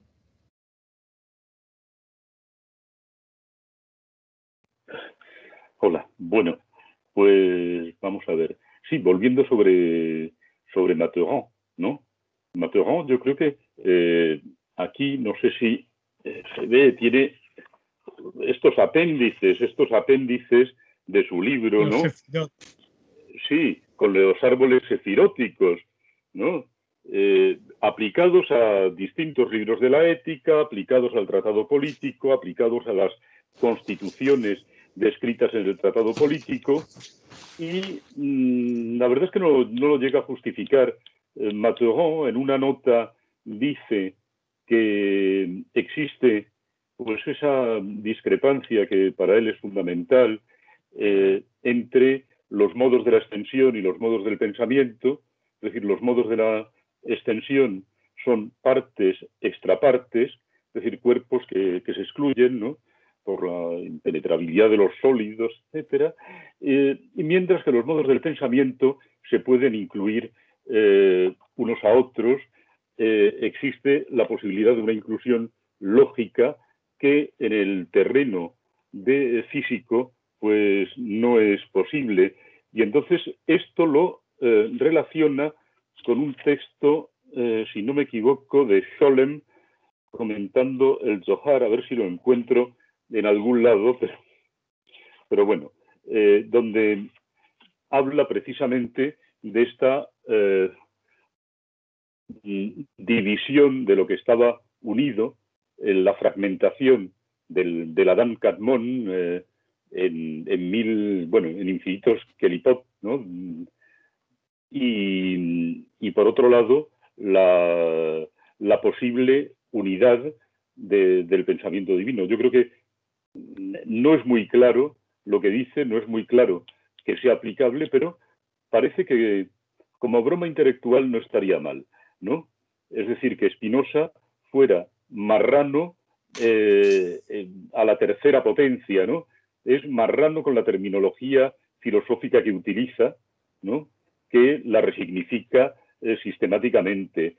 Es marrano con la terminología religiosa, y es marrano también, quizá, yo digo, a la tercera potencia con la terminología cabalística, si los esquemas que pone Mathurin aquí, la verdad es que nunca me he entretenido en confirmarlo, se pueden corresponder a los árboles sefiróticos. Me extrañaría mucho que Spinoza tuviera nunca la intención de hacer ese tipo de bromas borgianas, pero mira, ¿por qué no? ¿Por qué no? En cuanto a esto de la gramática hebrea, la descripción de las letras, ahí me recuerda la descripción que van a hacer muchos siglos más tarde en la escuela de Praga, ¿no? Es decir, las oposiciones de los fonemas, en la obra de Jacobson y el Círculo de Praga. Pero claro, habrá siempre un cabalista que te diga que está detrás de esto el rabino León de Praga, ¿no? Rabilov, ¿no?, el del Golem, pues le inspiró a Jacobson. Pero bueno, me parece que sí, para Spinoza esto de la cábala hay algunas referencias culturales y tal, pero yo creo que el registro cómico me parece que permite tener cierta distancia respecto de esto. Yo creo que se lo toma bastante a guasa. Muy bien, muchas gracias. He visto que estaba antes Luciano, pero o ha debido tener algún problema, ha salido, ha vuelto a entrar. No sé, Luciano, si quieres hablar. Sí, sí. Perdón. Muy brevemente. Gracias a los dos. Una pregunta para Guadalupe y otra para Paco, perdón. Guadalupe, como veo que eres gran conocedora de la tradición hebrea, te quería preguntar si dentro de esa famosa corriente de Tikkun Olam, esa especie de rehabilitación de caído, digamos, de lo oscuro para reiluminarla, etcétera, etcétera, si se podría hacer una lectura en Spinoza, salvando las distancias, una lectura secular, no cabalística en sentido estricto, porque estoy de acuerdo contigo en que no cabe, en el sentido de que una idea adecuada realmente es iluminadora de lo real. Cuando dice Spinoza en la parte quinta, conocer una cosa singular es conocer a Dios. Cuantas más cosas singulares conocemos, más conocemos a Dios, ¿no? En ese sentido. Y luego para Paco, creo fundamental destacar la importancia de la actitud que tiene Spinoza, que a mi juicio es la de sumar fuerzas intelectuales, cuando la imaginación, la razón y la intuición, siendo distintas, colaboran, sumar fuerzas políticas en cualquier régimen, sumar fuerzas espirituales. A mi juicio en Spinoza hay una espiritualidad que no tiene que avergonzarse, porque no tenemos por qué ceder ese término a ciertas corrientes reaccionarias, etcétera, etcétera. Entonces, bajo ese punto de vista, creo que en efecto hay que integrar todas las dimensiones posibles, la personal y la política, la contemplativa, cognoscitiva y la lucha práctica, digamos, en todas sus dimensiones. Ahora bien, sin hacer como a veces pretende Negri, que tiene la genialidad de unir ontología y política, y luego parece que quiere hacer de Spinoza un precursor de las Brigadas Rojas, ¿no? Bueno, Negri no tiene absolutamente nada que ver con las Brigadas Rojas, pero bueno. Por eso digo, tengamos cuidado en todo caso con eso de protocomunista, o no sé, me parece un poco trivial. Quiero decir con esto que si empezamos a imponer etiquetas, materialistas contra idealistas, místicos contra no sé qué, no digo que todo sea igual ni que todo sea una amalgama, esa noche oscura de la que hablaba Hegel, ¿no? De los gatos, etcétera. No, lo que digo es que siendo todo diferente y optando Spinoza por diferentes calidades, digamos en el conocimiento, en la acción, evidentemente el régimen político es mejor que los otros, etcétera, igual que la intuición, nos guste o no, la considera más cualificada que la razón y por supuesto que la imaginación, creo relevante sumar todas las fuerzas posibles.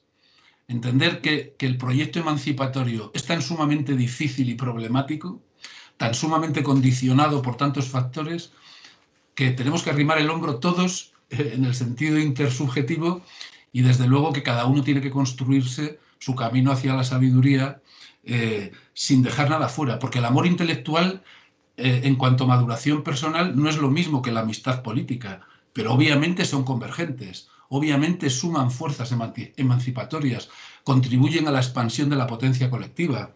En el TTP dice, el entendimiento humano es el autógrafo de Dios. Ahí hay una especie casi de llamada inmanentista, inmanentista en el sentido de innatista, ¿no? Del conocimiento. Y sin embargo luego en el capítulo 20 dice, el fin del Estado es la libertad. No, no hay contraposición. Hay distinción de aspectos que deben ser articulados, que necesitan ser engranados para que realmente progresemos hacia la libertad. Igual que lo que has dicho de las pasiones dichosas, es evidente, Deleuze ya lo manifestó muy claramente. Las pasiones dichosas hacen que aumente la potencia, si bien ocurre de manera casual.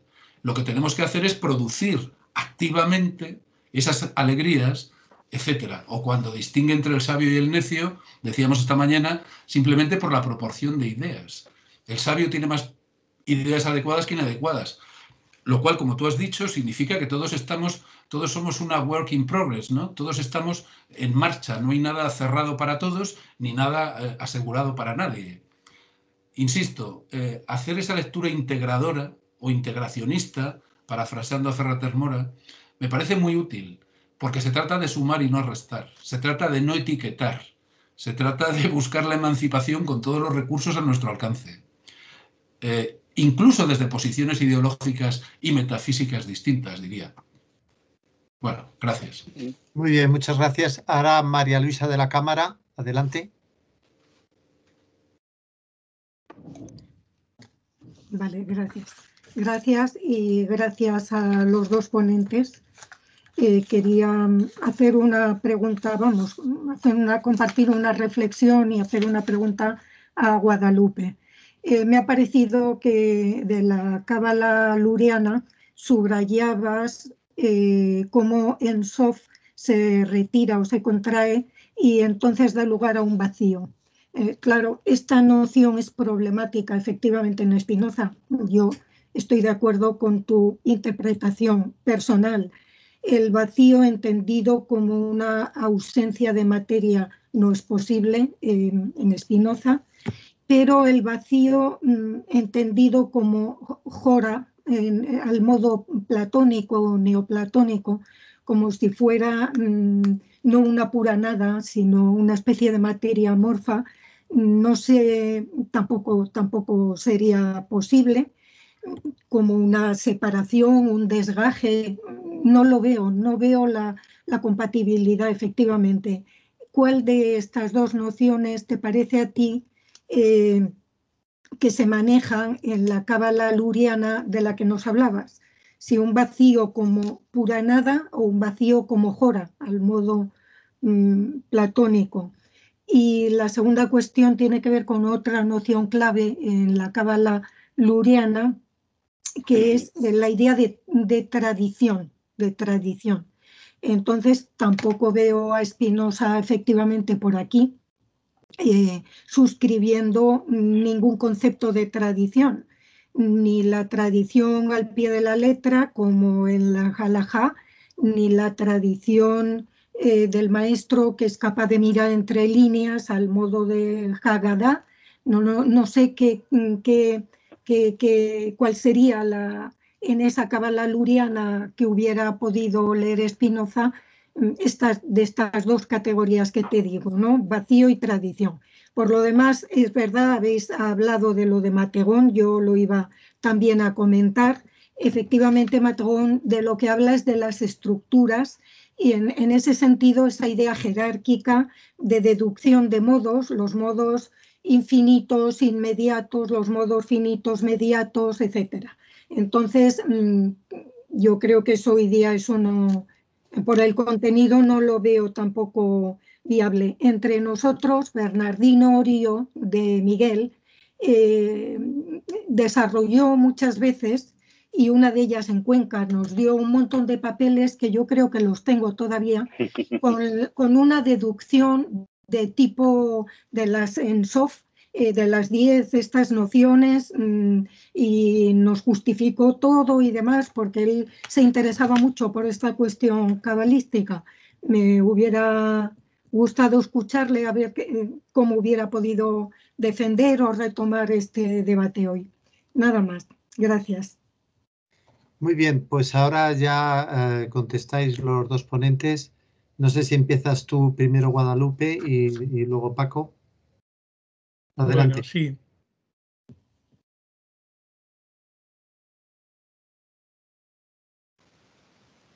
Sí. Bueno, muchas gracias a todos porque me habéis dado un montón de pistas para seguir y para continuar. Voy a intentar responder, pero no sé si responderé a todo o no. Francisco Javier preguntaba por la edición que utiliza Spinoza de la Biblia, de los textos hebreos. La verdad es que es el texto, digamos, el texto al uso del Antiguo Testamento. No hay como grandes variaciones, es decir, es el texto masorético, el texto que está en las Biblias rabínicas. Spinoza tenía en su biblioteca la Biblia rabínica, que es como la Biblia rabínica al uso, es decir, la Biblia con la vocalización masorética, es la misma que se encuentra ahora mismo en las ediciones de la Biblia hebraica stuttgartensia, más o menos, o sea que no hay grandes variaciones textuales.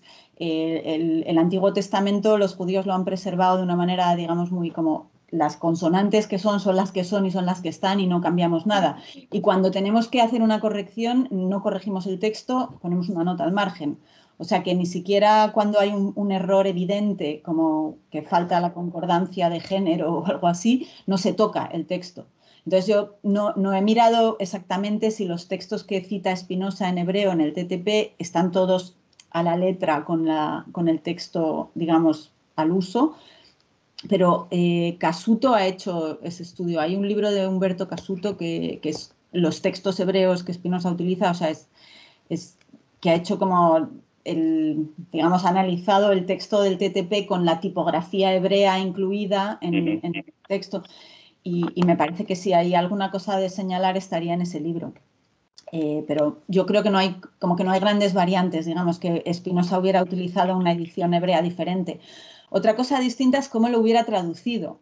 Y ahí está la cuestión esa que en alguna carta menciona como que he comenzado a traducir el texto del Antiguo Testamento, pero no sabemos dónde está esa traducción no se ha conservado, no se sabe qué hay de esa traducción, ni siquiera sabemos a qué lengua lo habría traducido, si estaría en latín o qué, pero es un comentario interesante de Spinoza. Sobre las estructuras cabalísticas de árboles sefiróticos que aparecen en el libro de Materón, Individuo y Comunidad es un libro que he leído hace muchísimo y la verdad es que no he ido a revisarlo, no lo tengo aquí en casa, pero es una cosa que ya he escrito, tengo que ir a ver cómo son esos árboles cabalísticos, porque parece bastante interesante. Yo diría que mi pregunta ahí es más bien ¿por qué está todo el mundo tan preocupado de encontrar algo cabalístico en Spinoza? Quiero decir, no es tanto que él nos dé los esquemas, sino que le impulsa a ponerse a derivar, a encontrar correspondencias con esos esquemas. Eso es lo que me causa a mí más sorpresa, digamos, que por qué está todo el mundo tan preocupado en encontrar alguna conexión o que tiene que haber necesariamente alguna relación entre Spinoza y la Cábala. Pero me ha apuntado una nota para ir a consultarlo. Que pudiera ser una broma, digamos, o una especie de tercer grado de... Pues es posible, quizá. Es una buena hipótesis. En cualquier caso, los críticos sí que lo consideran cercano al cabalismo desde muy pronto, desde Bale, Leibniz, o sea que, bueno. Claro, pero por eso he dicho, no sé si me he expresado bien, que parece que hay siempre como una especie de toma de posición, como lo asociamos a la Cábala porque queremos hacerle parecer como más panteísta o queremos hacerle parecer como más judío o queremos hacerle parecer como algo. O sea, que hay como una especie de toma de posición ahí un poco como que vamos buscando la conexión a la Cábala, pero por otra cosa, como porque tenemos un interés ahí ideológico de un sesgo de otro, pero es eso, hay como una especie de fetichismo ahí de, es cabalístico, es judío, es extraño, pero no lo sé, bueno. Sobre la idea de reparación del mundo de Tikkun Olam ahora mismo se emplea de una manera, digamos, más, digamos, suave, como hacer el bien, ayudar a los vecinos, ayudar al medio ambiente. Todo eso ahora mismo se consideran en el judaísmo liberal, por ejemplo, como maneras de hacer Tikkun Olam. En la cábala luriánica y, por ejemplo, en el pensamiento de Sabbatai Tzvi, es una cosa muchísimo más siniestra, que quiere decir adentrarse en lo profundo del mal para rescatar las chispas de bien que puedan estar atrapadas. Entonces, es una cosa que cae mucho más en lo que es como la manera de pensar, digamos, de dialéctica hegeliana, de tienes que adentrarte en los infiernos ahí y rescatar esa chispa de luz atrapada en la oscuridad y sacarla para adelante, y entonces es como la gran reparación. Digamos que ahora mismo Tikkun Olam es una cosa mucho más domesticada y como vamos a hacer buenos actos para la comunidad y para el planeta, pero la idea luriánica y de la cábala del 17 de Tikkun Olam es una cosa, digamos, bastante más oscura y bastante más dialéctica. Y yo no... Al menos mi lectura de Spinoza no va por ese lado. ¿Es posible hacer una lectura así de Spinoza? Imagino que sí. Yo como que no es la lectura que yo privilegiaría, digamos, pero es posible. No, ni yo tampoco. Sobre el vacío, pues sí, es complicado cómo entender esta noción de vacío, o de vacío o de retirada de Dios, o de que el infinito se recoge para dejar sitio.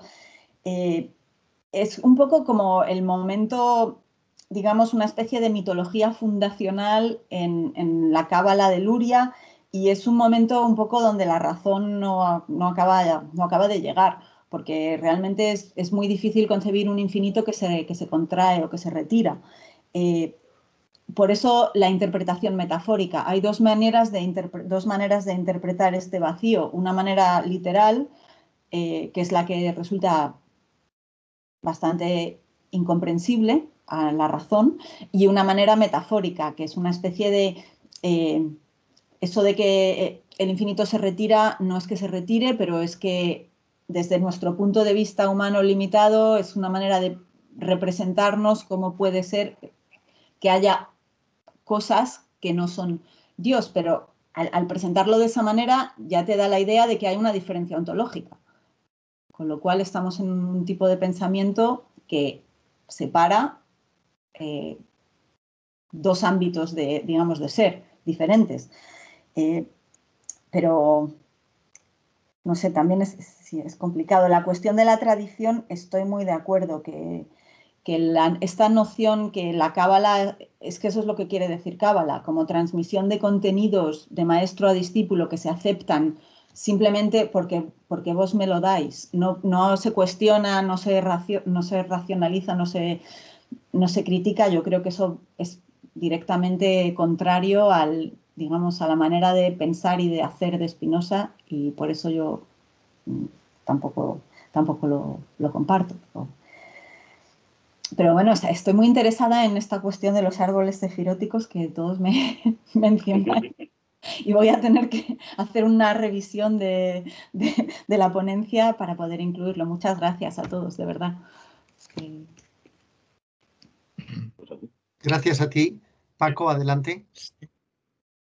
Bueno, a mí me fascina lo de la cábala, ¿no? Me parece, más que yo como lo estudiaba leyendo a Benjamin, pues me parece muy bonito eso de la retirada, ¿no? La idea del infinito, o sea, es una generosidad, ¿no? Se retira para dejar un hueco y que aparezcamos ahí el resto de las cosas, ¿no? Me parece fascinante a nivel... Lo que pasa es que yo estoy completamente de acuerdo con vosotros que eso no tiene nada que ver con Spinoza. O muy para allá, ¿no? Como nos decía Dick el primer día, los calvinistas no saben qué hacer con Spinoza, pero los judíos tampoco, porque lo tienen siempre, dicen, pero hombre, si es el mejor filósofo que tenemos en el 17, pero por otro lado dicen, pero oye, pero que es ateo, pero ¿a dónde vas? Que es naturalista, que él criticó, que le echamos de la... Entonces, claro, está mal, le tratan mal los calvinistas, le tratan mal los judíos, ¿no? Él un perseguido siempre, ¿no? Ese es el problema. Bueno, ahora contestando yo algunas cosas, lo de las mujeres en la democracia, no solo las mujeres, también los obreros. Bueno, yo creo que ahí se ve el realismo de Spinoza, ¿no? O sea, Spinoza analiza y dice, bueno, en la situación actual, bueno, cosa que por otra parte, gran parte de los republicanos y de las republicanas españolas en la Segunda República planteaban lo mismo con el voto femenino, ¿no? Dada la situación actual de la mujer, si le damos el voto va a ser negativo porque van a votar a las derechas, ¿no?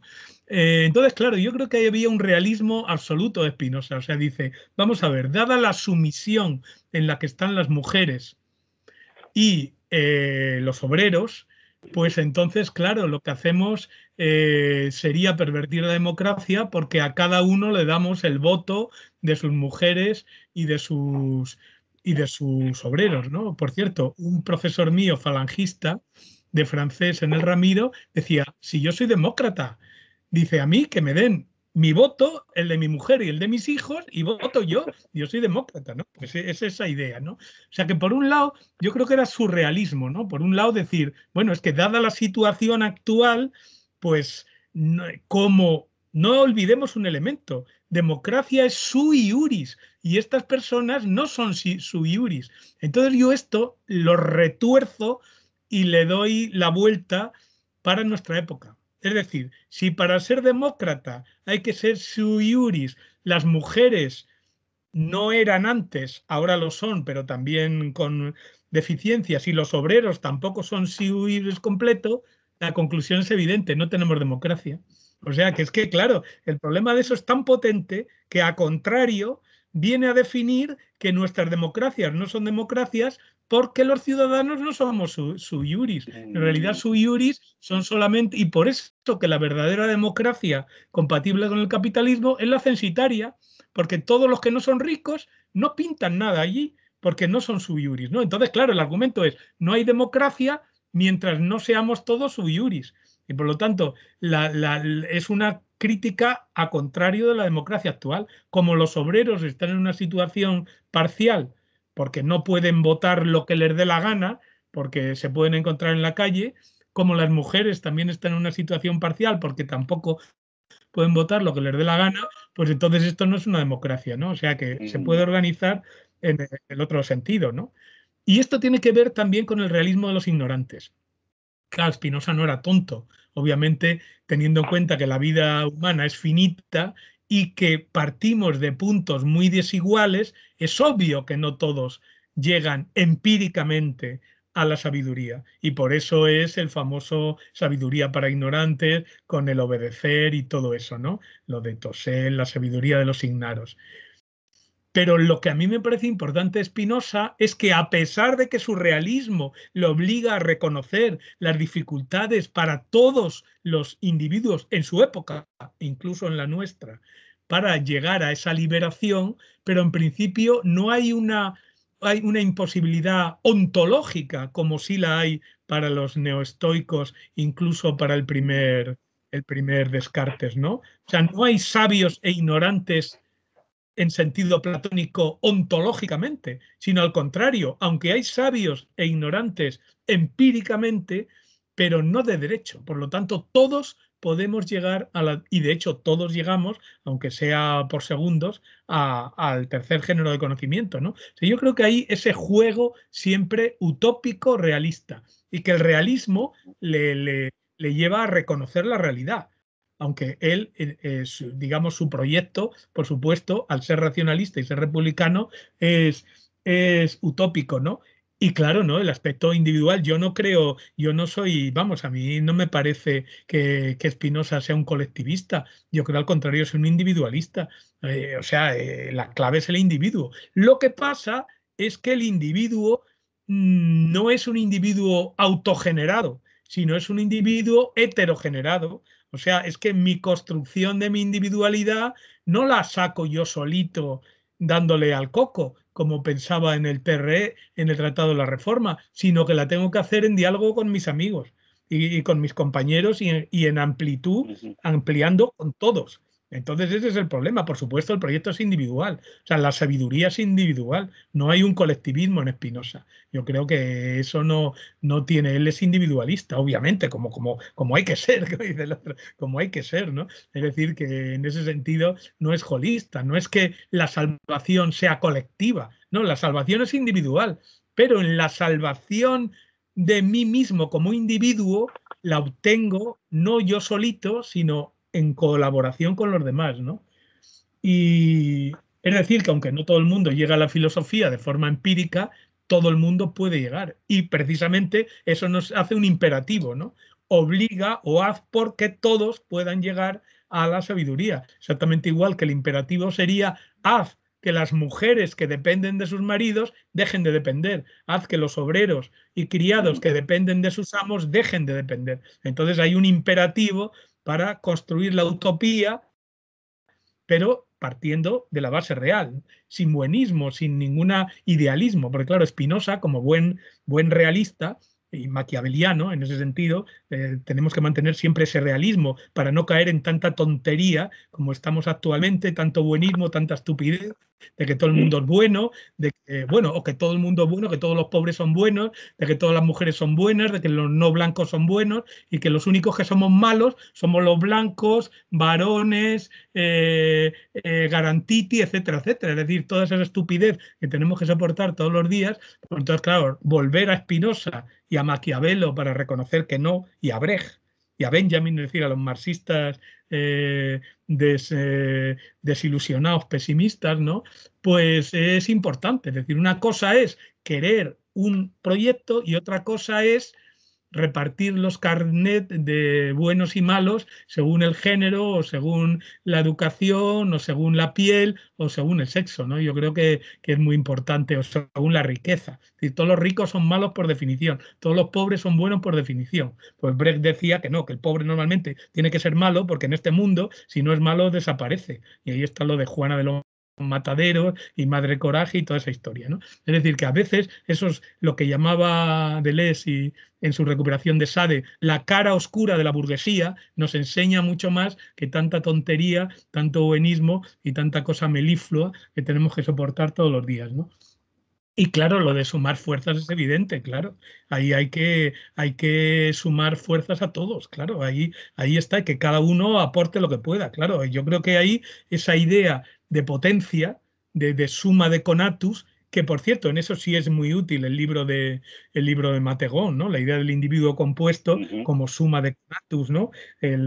Hay un individuo compuesto, el Estado, como suma de conatus, y entonces, pues, el desarrollo de los conatus positivos, el intento de controlar los conatos negativos, bueno, eso es la lectura deleuziana, ¿no? Y nietzscheana, ¿no? A desarrollar los elementos activos, intentar controlar los pasivos, pero siempre a mí, yo la conclusión siempre de Spinoza, por eso a mí Spinoza me parece lo más real del mundo y lo más útil actualmente, es eso. O sea, que sin negar la situación, que en nuestra época era en su época era monstruosa y en la nuestra pues igual o más, ¿no? Sin negar eso, es decir, sin hacerse ilusiones de buenismo, al mismo tiempo la utopía es que todos nos podemos liberar, todos podemos llegar a ser sabios, todos podemos vivir, y en ese sentido una república ayuda más que una monarquía.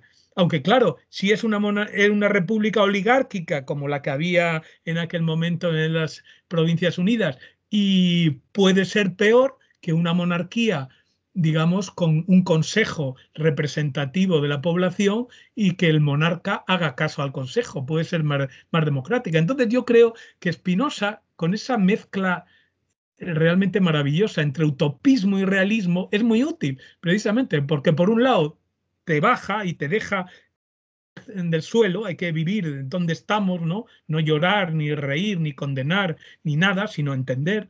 Y luego, una vez que has entendido, hacer lo que decía Luciano, intentar ir componiendo las fuerzas positivas, intentar neutralizar las negativas, sin demonizarlas, sin exorcizarlas, pero intentar desplazarlas, pero generando más nosotros. O sea, no atacándoles tal cual, sino simplemente generando más conatus positivos, ¿no? Entonces yo creo que por eso Spinoza es de rabiosa actualidad. Sigue siendo bueno en lo bueno y en lo malo. Es decir, cuando realistamente reconoce las dificultades, pero también en la dimensión esa utópica de la liberación.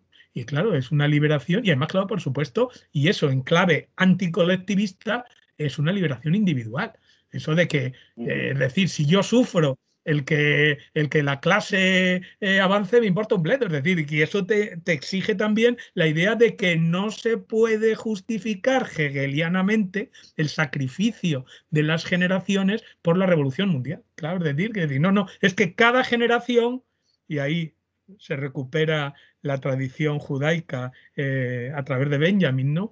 Cada generación tiene su parte de utopía, su débil fuerza mesiánica, y por lo tanto no puede ser sacrificada para otra. O sea que en ese sentido también es toda esta línea spinosiana que resuena en Brecht, que resuena en Benjamin, es muy útil también para negar y rechazar cualquier sacrificio de una generación o de unos individuos a otros. Es decir, ese utilitarismo crudo que dice, bueno, y total, pues más vale que mueran 5 burgueses y salvamos a 500 proletarios, ¿no? Es decir, esas cosas bárbaras que se dicen a veces, pues no, estos lo niegan, ¿no? Dicen, no, es que hasta el ser más abyecto tiene una débil fuerza mesiánica, puede llegar al tercer género y en ese sentido tiene el mismo derecho ontológico que los demás y no puede ser sacrificado por los otros. En eso es antiutilitarista, no en lo demás de que tenemos que buscar nuestro bien, ¿no?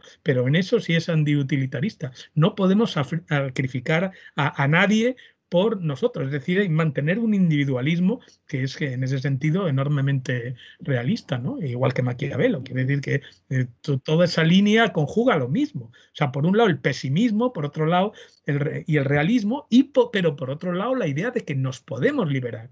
O sea, esa idea utópica optimista de que nos podemos liberar, que la revolución es posible, que podemos llegar todos al supremo bien, que es el conocimiento y el amor, ¿no?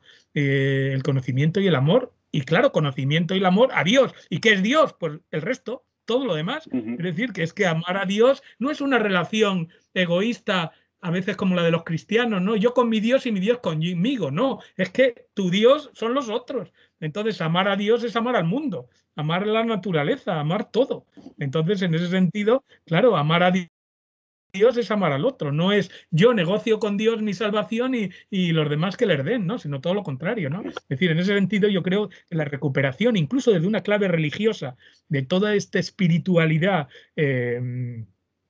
spinosiana, pues tiene esa dimensión que conecta, como él ya muy bien se vio, con lo mejor del cristianismo. Esa idea del amor, esa idea del colectivo, esa idea de la relación amorosa sustituyendo a la tremenda, a la segina, ¿no? Al lado ese tremendo femenino de Dios, vengativo y cruel, ¿no?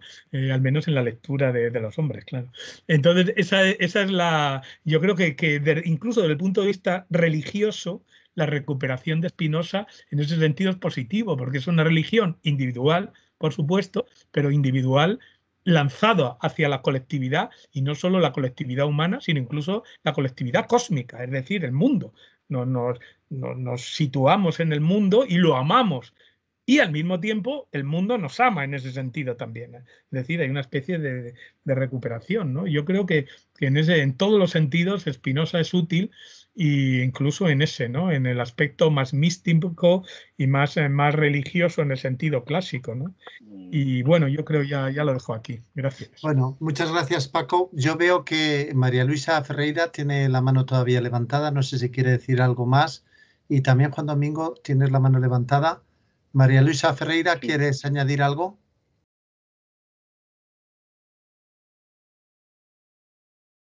Micrófono, por favor. Ahora. No sé.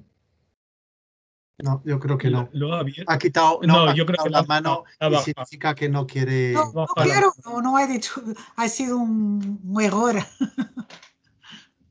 Vale, muchas gracias, María Luisa. Yo quería puntualizar una cosita sobre las mujeres en la democracia espinosista, y es que no se trata de constatar que están sometidas, igual que los obreros, a sus maridos, o los obreros a los patrones. Eso es una constatación de hecho. Lo que hace Spinoza es ampliar la hipótesis y decirse, las mujeres no han gobernado nunca en ningún sitio, salvo en el mito de las Amazonas, pero eso es un mito.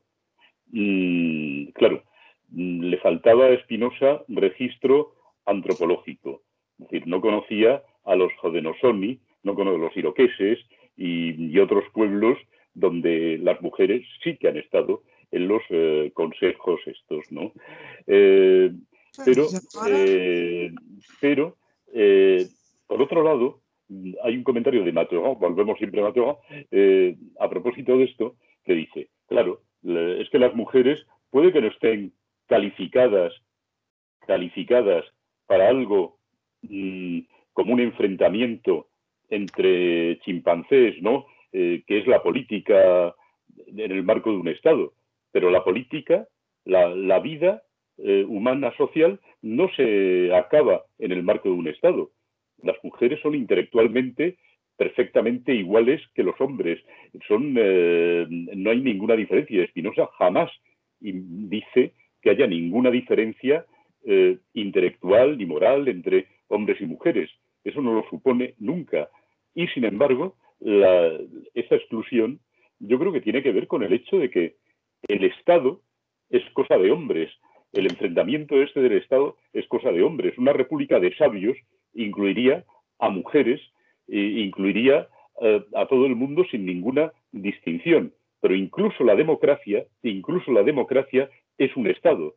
Contrariamente a lo que dice Lenin, por cierto, incluso lo que dice Marx, perdón, no Lenin, lo que dice Marx, incluso la democracia es un Estado. Al menos la democracia del TP. La democracia del TTP probablemente no fuera un Estado. La del TP, sin duda sin duda. Tiene estructuras de exclusión, estructuras de representación, y eso, bueno, pues probablemente sea casi un piropo hacia las mujeres decir que en ese horror y en ese circo, pues su lugar no es muy apropiado.